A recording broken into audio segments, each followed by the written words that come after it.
All right, so we're diving into this Harvard vegetable soup that's been it's everywhere online. You guys have sent us a ton of stuff on this, from like quick little lemonade posts to like whole articles about making broth from scratch, and it seems like everyone's calling it like a miracle cure. So today, let's see if it lives up to the hype. Is there any science behind it? And most importantly, does it even taste good? It's interesting to see how this one soup is all over the place. Like it's on Lemonade, which is all visual and trendy, but then you have these more, in-depth articles about food and nutrition. It's like two different worlds.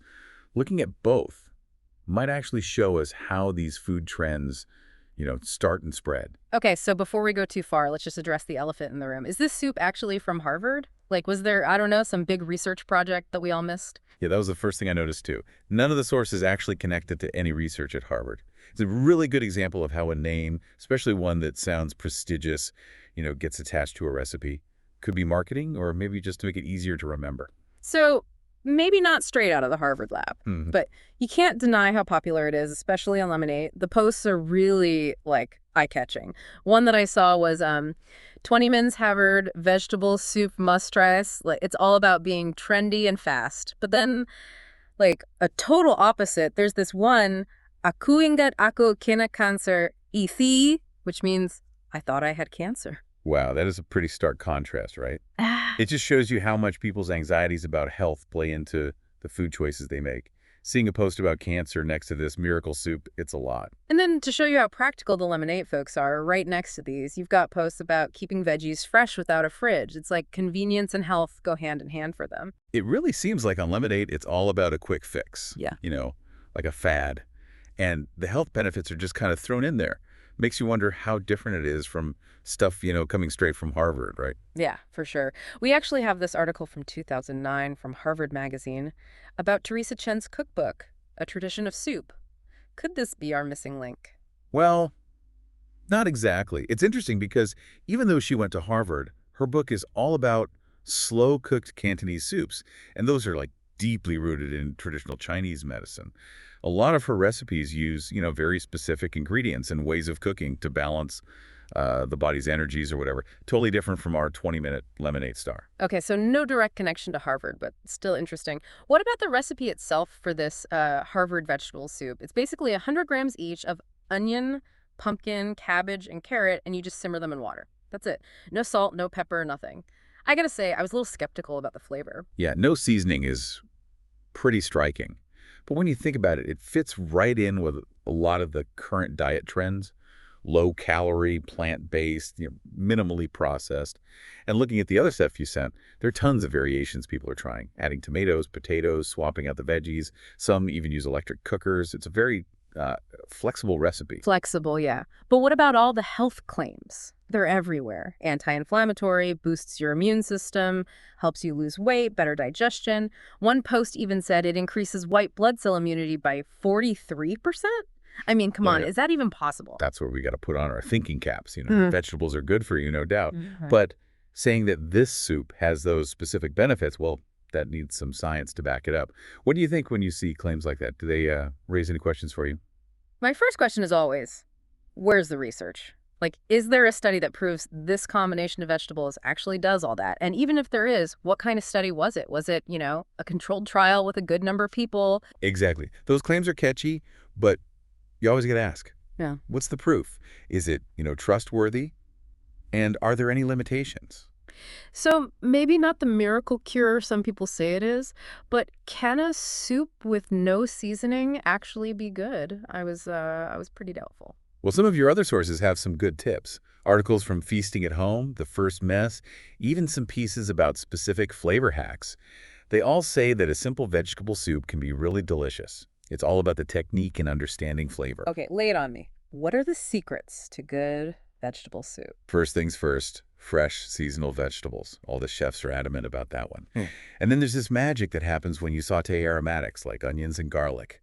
Builds a really good base. Have you heard of the splash of acid trick? Sounds familiar, yeah. So a little bit of vinegar, which is acidic, can brighten and balance the flavors in your soup. It really makes a difference. Ooh, I gotta try that. Okay, so we're leveling up. What about making our own broth? That homemade vegetable broth article from Feasting at Home, It was pretty convincing. They were raving about the flavor and how you can use kitchen scraps. Like, win-win. What do you think about homemade broth? It really is a great way to, like, control what goes in your food and cut down on waste.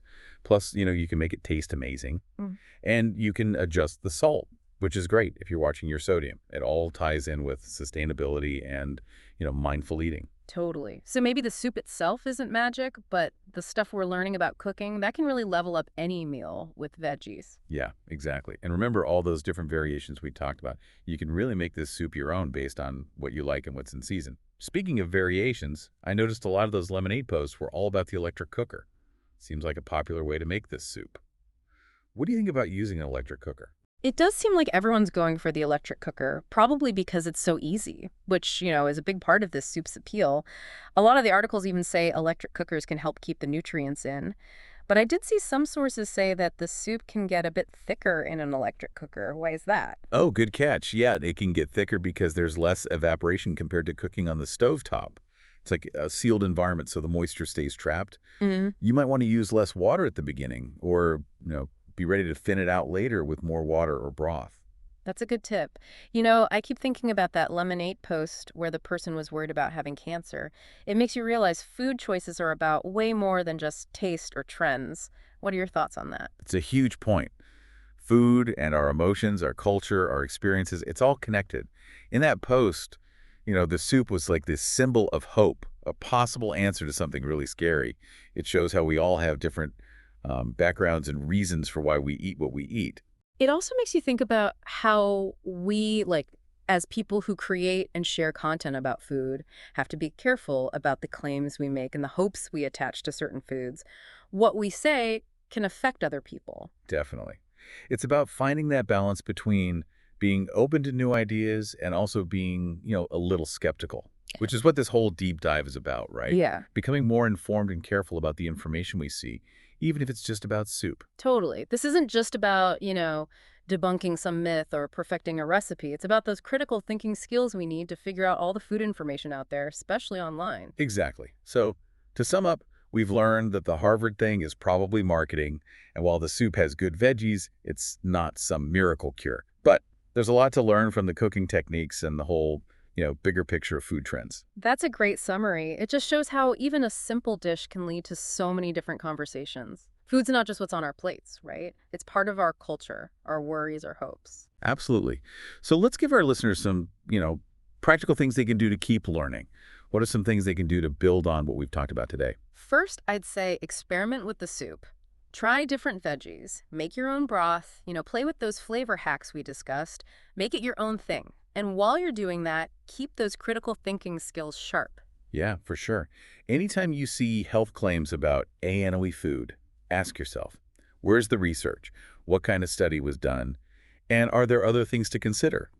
Don't be afraid to look deeper into the stuff you're reading. Look at who wrote it, why they might have written it, and if they're being, fair and balanced. That's so important. We've covered the recipe, the health claims, the cultural stuff. But what about the personal connection? This is something I want our listeners to think about. What would your ideal version of the soup be? I love that. Think about it. What flavors do you love? What veggies are your favorites? And how does this soup fit into your whole, way of thinking about food and health? These are all things to consider as you keep exploring this Harvard vegetable soup or whatever you want to call it. And with that, we'll let you all simmer on those thoughts. Thanks for joining us on this flavor adventure. It's been fun exploring this with you.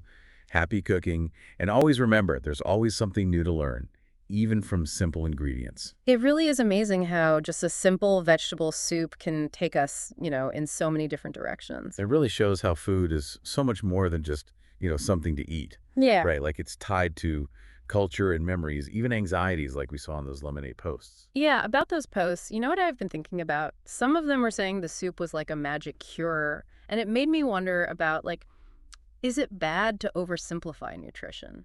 What do you think? Is it risky to say that food can be a quick fix for complicated health problems? That's a really important point. It's great that people are excited about eating more vegetables, but we got to remember that no single food, even this viral soup, is the answer to, like, perfect health. Being healthy is about balance, variety, and thinking about, a lot of different things. It's about being, like, skeptical of all those quick fix promises you see For everywhere. sure. The wellness industry is huge, and not everything you see out there is actually backed up by research. That's why those critical thinking skills are so important. So it always comes back to checking the source, looking for proof, and remembering that there's no, like, one-size-fits-all answer when it comes to health. Absolutely. As we finish up our deep dive into this whole Harvard vegetable soup thing, I hope you feel like you can go out there and explore this recipe and, any other food trends you come across with a careful and informed perspective. Me too. And I bet your next bowl of vegetable soup will be even better because of all the stuff we've learned today. Any final thoughts for our listeners? Just have fun in the kitchen, be curious about where your food comes from, and remember, you can always learn new things, even from the simplest ingredients. Well said. Thanks for joining us on this deep dive. Until next time, happy cooking.